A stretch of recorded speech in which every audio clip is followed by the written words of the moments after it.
pursuits. They've gotten lazy today. Mm, Now I consider poetry to be music.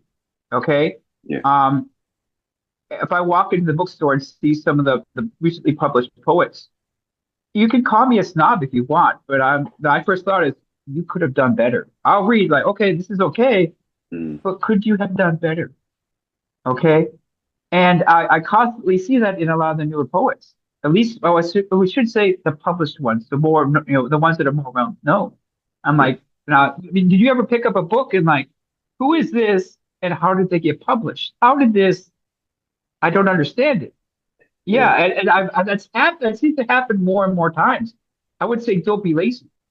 Okay, Mm, find that right word or be willing to go back to the drawing board and start the poem all the way over again if you have to. You have no idea how many times I had to do that with the Amazon. Sometimes I had to let the words write the story for me in order to keep the flow going.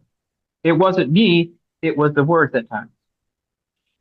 it's interesting. I sort of looked at it a little bit different. I've always but it's taken me time to got to that part where that part where the stage where I see it somewhat different. Maybe just trying to find balance myself. Mhm. And I've always got to the point where um but at this point I just see creators or poets as this is just where they are at this stage their of their journey, sort of thing where perhaps I can see it, but maybe they haven't reached that part yet to see what I see, sort of thing. So Mhm.